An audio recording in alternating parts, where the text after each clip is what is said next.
نو کامیابی کے وظیفے. پہلی بات تو یہ ہے کہ اسلام اللہ اور رسول کی باتیں ماننے کا دین ہے، منانے کا دین نہیں ہے.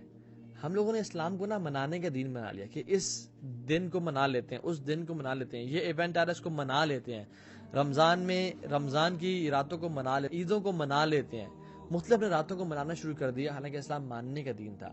میں آپ کو یہ کانسیپٹ کلیئر کروں کہ اسلام میں یہ جو لاکھوں کے حساب سے تسبیحیں جو لوگ آپ کو دے دیتے ہیں نا، یہ اس کی کوئی دلیل اس طرح سے نہیں ہے. آپ کو پتا علماء تو یہ بھی لکھتے ہیں کہ جو میکسیمم اذکار جو کوانٹٹی وائز جو اللہ نے سب سے زیادہ دفعہ پڑھنے کو بولا وہ کیا ہے؟ 100 سے اوپر اذکار سنت سے ثابت ہی نہیں ہے. ہاں یو کین ریسائٹ استغفر اللہ maybe 1000 times a day. Yes نفل عبادت جتنی بھی کی جائے اتنا بہتر ہے. لیکن اگر کوئی شخص آپ کو کہتا ہے کہ اللہ تعالیٰ کا یہ نام آپ اتنے لاکھ دفعہ پڑھیں یا اتنے ہزار دفعہ پڑھیں آپ کا یہ مسئلہ حل ہو جائے گا, then we need to have a دلیل for that کہ وہ بندہ کس طرح سے بات کر رہا ہے. تو میں آپ کو آج کچھ وظیفے سے شیئر کروں گا جو کہ ہماری زندگی کو واقعتاً بدل سکتی ہے. اور پہلا جو وظیفہ ہے وہ ہے اللہ کا تقوی اختیار کرنا. کیونکہ ہمارا دین جو ہے نا, یہ بات یاد رکھیں, انفارچونیٹلی ہمارے سب کانٹیننٹ میں نا ہم نے اسلام کو ایک بفے سمجھ لیا ہے. میں جس چیز کو چاہوں اٹھا لوں, جس چیز کو چاہیں چھوڑ دوں. اسلام از ناٹ اے سیلڈ بار اور اے بفے کہ جو چیز مجھے پسند آ رہی میں اس کو اٹھا لوں اور جس کو میں پسند نہیں آ رہی اس کو میں چھوڑ دوں. ہم کس طرح کے مسلمان بن چکے ہیں کہ آج رات جی ناچ گانا ہوگا عشاء کی نماز کے بعد, نمازیں بھی پڑھنی اور ناچ گانے بھی کرنے ہیں.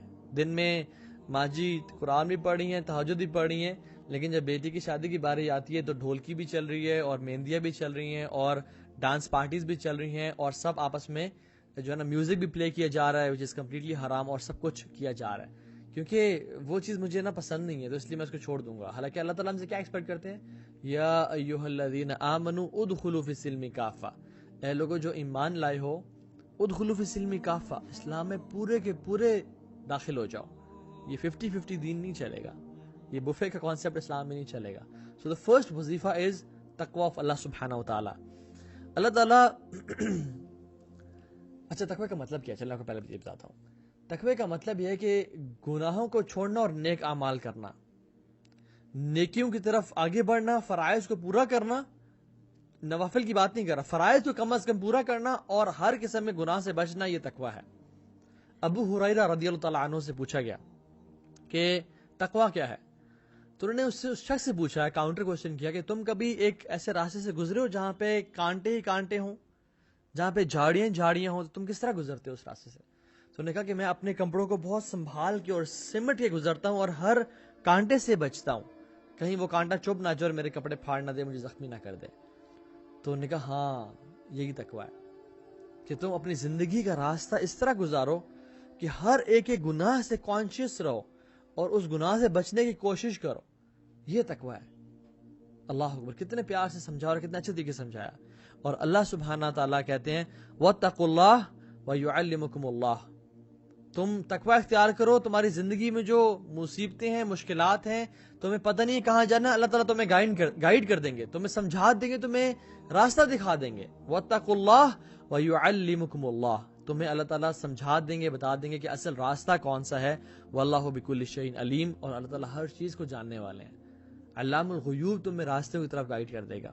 اور سبحان اللہ, اس طرح کی بہت ساری قرآن کی جو ہے نا وہ آیات ہیں جس کو ہم ذکر کرتے ہیں. پہلی سورۃ طلاق کی آیت, وَمَن يَتَّقِ اللَّهَ يَجْعَل لَّهُ مَخْرَجًا, جو بھی اللہ کا تقوی اختیار کرتا ہے, يَجْعَل لَّهُ مَخْرَجًا, اللہ تعالیٰ اس کے لیے مخرج بنا دیتے ہیں. فار ایگزامپل, اگر یہ جو آفس ہے, یہ اس پہ اگر دروازہ ہے نا, دیر از آلریڈی اے مخرج, لیکن امیجن میں اگر ایسی جگہ پھنس گیا ہوں جہاں پہ کوئی مخرج ہی نہیں ہے, وہاں سے بھی اللہ تعالیٰ مخرج کا راستہ بنا دیتے ہیں, مینز این ایگزٹ بنا دیتے ہیں جہاں سے میری لائف میں اس کو آرام سے سوائپ کر کے میں نکل جاؤں گا. وَمَن يَتَّقِ اللَّهَ, مَن کا مطلب ہے کیا ہے, جو شخص بھی تقوی اختیار کرتا ہے, جو انسان بھی, چاہے امیر ہے, غریب ہے, بڑا ہے, چھوٹا ہے, کالا ہے, گورا ہے, عرب ہے, عجم ہے, جو بھی تقوی اختیار کرے گا, یجعل لہ مخرجا, اللہ تعالیٰ اس کے لیے راستے بنا دیں گے, چاہے اس کو نظر نہ آ رہا ہو, چاہے اس کو پتہ نہ ہو کہ سبحان اللہ میری جو زندگی ہے وہ آگے کہاں جائے گی, مجھے تو اندھیرے اندھیرے نظر آ رہے ہیں, مجھے تو مشکلات ہی مشکلات نظر آ رہی ہیں, لیکن اللہ تعالیٰ اس کے لیے راستے بنا دیں گے. اور پھر وَيَرْزُقُهُ مِنْ حَيْثُ لَا يَحْتَسِبُ, اور اس کو وہاں سے رزق اور روزی عطا کریں گے, مال اور اولاد اور سکون اور چین عطا کریں گے جہاں سے اس نے کبھی من حیث لا یحتسب, اس نے کبھی امیجن نہیں کیا ہوگا. پھر آپ فرماتے ہیں وَمَن يَتَقِ اللَّهَ يُكَفِّرْ عَنْهُ سَيِّئَاتِهِ وَيُعْظِمْ لَهُ أَجْرًا, جو بھی تقوی اختیار کرے گا ہم اس کے گناہوں کو معاف کر دیں گے اور اس کے درجات کو بلند کر دیں گے. اور پھر ہم کہتے ہیں اچھا میرے کام کیا آسان ہوں گے لائف میں؟ جی آسان ہوں گے. اللہ تعالیٰ فرماتے ہیں وَمَن يَتَقِ اللَّهَ يَجْعَلْ لَهُ مِنْ أَمْرِهِ يُسْرًا, جو بھی تقوی اختیار کرے گا ہم اس کے کاموں کو بھی آسان کر دیں گے. ایک شخص تھا, بڑا نیک انسان تھا, حاتم الاسم ان کا نام تھا. وہ شخص, انہوں نے اپنی خواہش ظاہر کی اپنی بیوی سے کہ میں اس دفعہ حج کرنا چاہتا ہوں, لیکن میرے پاس پروویژن نہیں ہوتا نا کہ میں تم لوگوں کو پرووائڈ کر سکوں. کچھ مہینوں کا تو ہے لیکن اس سے زیادہ نہیں ہے. اینڈ ریمبر کہ ان ڈیز میں جو حج کا سفر تھا وہ 15 دن یا 40 دن کا نہیں تھا, وہ مہینوں کا سفر تھا, جس میں انسان جب ایک دفعہ نکلتا تھا تو اس کے واپس آنے کے چانسز کم ہوتے تھے, بیکاز وہ گھوڑوں کے ذریعے, اونٹوں کے ذریعے اور گدھوں کے ذریعے ٹریول کر کے جانا پڑتا تھا. تو سبحان اللہ, وہ جب انہوں نے بات کی تو ان کی بیوی نے کہا کہ ٹھیک ہے اگر آپ کے پاس پروویژنز نہیں ہے تو پھر آپ رک جائیں, نہ جائیں, اور کیا ہو سکتا ہے. یہی ہمیں سے ہر بندہ جواب دیتا ہے نا. لیکن his daughter was very special, she was intelligent and smart. انہوں نے کہا بابا آپ جائیں, ان اللہ هو الرزاق ذو القوۃ المتین, ہمارا رب بڑا رزاق ہے, ہر چیز پر قادر ہے, وہ ہمیں رزق دے گا, آپ جائیں, اپنے ارادہ کیا تو نکلیں. He took courage from her statement اور وہ نکل پڑے. اور جب وہ نکلے تو کچھ مہینوں بعد پروویژنز ختم ہو گئیں, اور پھر ماں نے اپنی بیٹی کو تانا دے کے کہا ہاں جی یو بگ ماؤتھ, بڑی بڑی باتیں کر رہی تھی نا کہ یہ ہو جائے گا وہ ہو جائے گا, آپ جائیں, اب کدھر ہے کھانے پینے کا, ہمارے پاس تو کچھ ہے ہی نہیں. اور اس کی سبلنگز اس کو تانے دے رہے تھے. تو شی وینٹ ٹو ہر روم, اور پھر اس نے کہا اللہم انتا قلت وقولک الحق, یا اللہ آپ نے کہا ہے اور آپ کا جو قول ہے وہ سچا ہے. ومن یتق اللہ یجعل لہ مخرجا ویرزقہ من حیث لا یحتسب, کہ جو بھی اللہ کا تقوی اختیار کرتا ہے اللہ تعالیٰ آپ اس کے لیے راستے بنا دیتے ہیں اور اس کو وہاں سے رزق روزی عطا کرتے ہیں جہاں سے اس نے کبھی امیجن نہیں کیا ہوتا.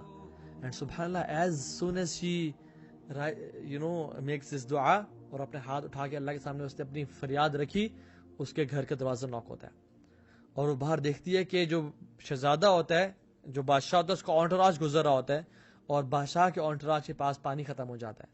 تو بادشاہ پانی ڈیمانڈ کرتا ہے, تو جب پانی ختم ہوتا ہے تو کہتا ہے کسی کے گھر سے جا کے پانی لے کے آؤ. تو اس کے جو گارڈ ہوتا ہے وہ اس کے دروازہ نوک کرتا ہے اور کہتا ہے کہ بادشاہ سلامت پانی مانگ رہے ہیں. تو کیا ہوتا ہے کہ وہ جاتی ہے اور اس پانی کو بڑا ڈیکوریٹ کرتی ہے, کیونکہ حدیث میں کیا آتا ہے انزلوا الناس منازلہم, لوگوں کے رتبے کے حساب سے ان کو ٹریٹ کیا کرو, ان کو عزت دیا کرو. تو وہ اس کو بڑا اچھا ڈیکوریٹ کر کے اس کو پریزنٹ کرتی ہے. اور سبحان اللہ, اللہ سبحانہ و تعالیٰ نے اس پانی میں اس بادشاہ کے لیے ڈیلائٹ اور ایک سکون رکھ دیا. جب اس نے پیا تو اس نے کہا کہ یہ کس کے گھر سے آیا ہے, this water has really something special and delight. تو اس نے کہا کہ یہ وہی جو دا فیمس عابد حاتم الاسم گھر سے آیا ہے. تو انہوں نے کہا اچھا اسی گھر سے آیا, تو سب اس کو سلام کرتے ہیں. تو انہوں نے کہا نہیں وہ تو حج پہ گئے ہوئے ہیں. کہتے اچھا حج پہ گئے ہوئے, تو پھر ان کے گھر والوں کی رسپانسبلٹی ہمارے اوپر ہے, وہ ہمارے مہمان ہیں. اور پھر انہیں گھر کے وہ قریب گیا, اور اس ٹائم پہ گولڈ کے کوائنس کے نا کچھ سیکس ہوتے تھے جس سے ہم بند کرتے تھے, تو اس نے نکالا اور اسے گھر میں پھینکا, اور پھر فرمایا کہ جو شخص مجھ سے محبت کرتا ہے do as what I have did, جو میں نے کیا اسے کرو. تو پھر سب سبحان اللہ انٹوراج نے ان کوائنس کو نکالا, اسے گھر میں پھینک دیا, اور کچھ ہی دیر میں وہ ڈھیر اکٹھا ہو گیا. تو وہ لڑکی جو تھی وہ رونے شروع ہو گئی. تو اس کی ماں نے کہا کہ تمہارے پہ تف ہے اور عجیب ہو تم, جب ہمارے پاس کچھ نہیں تھا تم مسکرا رہی تھی, اللہ نے ہم پہ بارش کی سونے چاندی کی بارش برسا دی, اب تم رو رہی ہو. تو کہتی ہے کہ سبحان اللہ, ایک انسان نے ہم پر رحمت کی اور نظر کرم کی تو ہمارے گھر میں سونا اور چاندی بھر گیا ہے. امیجن جب ذو العرش المجید اور فعال لما یرید ہم پہ نظر کرم کریں گے تو ہمارا کیا بنے گا.